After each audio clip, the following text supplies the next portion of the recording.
Putin feels a deep sense of personal betrayal, and Prigozhin will really have to watch his back for some time to come now. I believe he's staying in the only hotel without opening windows in Belarus. And, we wait and see what his next kind of video says, as will Putin and everyone else. So despite the security assurances and I think assurances not to proceed with criminal charges, do you ever see a scenario in which he re-enters Russia or re-enters Russia with any responsibilities or authority? Well, it's hard to foresee that, and we know Putin's promises really aren't worth keeping, quite frankly. He rarely does that. But, Russia's a pretty mysterious place to us, and you just never know how Prigozhin might be able to use his position in Belarus to rehabilitate himself. Did you I think you did, long regard him as something of a truth teller when it came to failed tactics and strategy by Russian forces, deficiencies and lack of armaments and munitions? Was he on the money? Well, I think most of the time he was. He's certainly more willing to report bad news than any of the Russian generals are. His motivations for that, I think, might be questionable. That doesn't make him a good person. He's clearly a thug who, had his own soldiers killed with sledgehammers. What happens to the up to 25,000 fighters who were part of the Wagner force? They're meant to fold into the Russian army, but can that be assumed? Will there be leakage, people who simply melt away now? Well, they have a couple of options that Putin gave them, and it's clear what Putin is doing now is trying to separate Prigozhin from his soldiers. He's saying his soldiers were brave, but Prigozhin is the corrupt one. I think some will go to Belarus, up to 10,000 potentially, the more elite ones. But a large proportion of that 25,000 are not elite soldiers. They're convicts, and I think they won't have much choice but to be in the Russian army. Can you see that outfit performing the role that it did? Tip of the spear, Bakhmut, fighting long and hard and very lethal over a long period of time.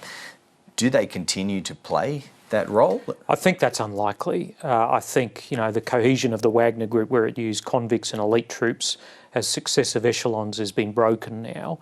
It'll be interesting to see what happens with these elite troops if they go to Belarus. I think that might be a base for them to go to places like Africa and beyond, which is a real concern to see these people flooding into Africa.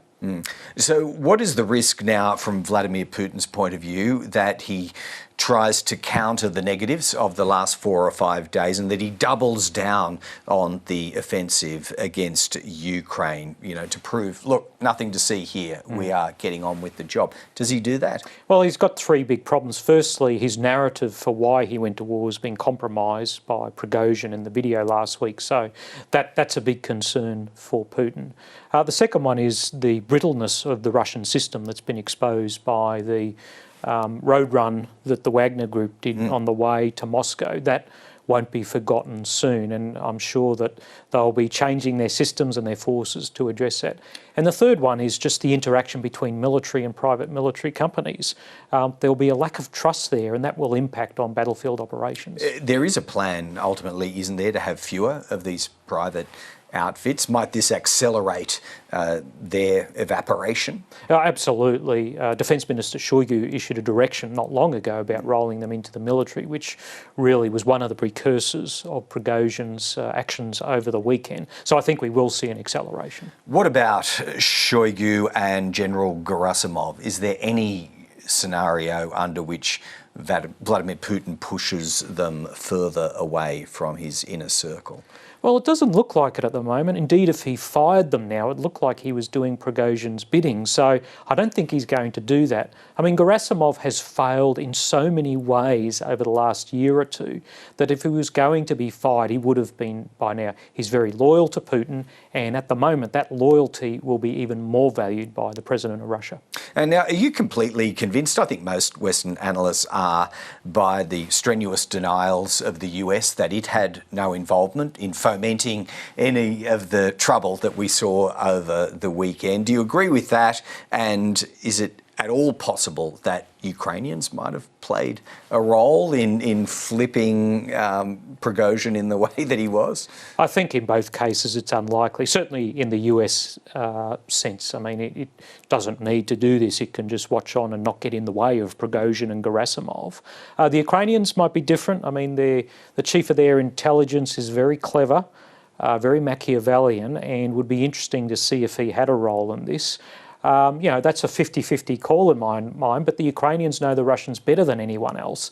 So if anyone was going to do it, it would be them. I'm not saying they did, though. No, I know. Wouldn't that be a fascinating campaign if that was ever established in someone's memoirs long after the war, I expect. Finally, Mick, back here in Canberra, I know you've made a lot of comments about the latest military donation package coming from Australia. Do you think more broadly, as you step back from the specifics of that announcement, could it be an early indicator of a loss of Western appetite in the broad for maintaining donations of the likes we saw through the first 12 months? I think there'll be some who might see it that way. I think in Australia's sense, this is an early indicator of the underfunding of defence that we've seen out of this government so far. I mean, the DSR and the latest budget really didn't give them any more money, and with inflation they have less. So what's happened is the Department of Defence have said, well, you're not giving us any more money, we're just going to give you what we can afford to give you. Now, the Defence Minister's the boss here, not the CDF, not the Secretary, and I think he needs to impose some control on them and say, listen, I want better options for the packages to support Ukraine. What we've just done isn't good enough. And how do you interpret the options that were put up to Richard Marles? Why, in other words, might top brass have been as conservative as they appear to have been? Yeah, I think conservative is a very polite word for it. Risk adverse is probably a better term for it. I mean, we should state up front, the Ukrainians are very grateful for every bit of assistance that's provided. So no one's suggesting they're not. But at the end of the day, what we've provided here is some cast-off old Special Forces vehicles and trucks, some old ammunition from guns that we haven't had for a decade. And we've seen at heart a lack of imagination about the kind of assistance that Australia might provide as the 13th richest country in the world, and one whose agricultural and mining industries have done very well since the beginning of this invasion.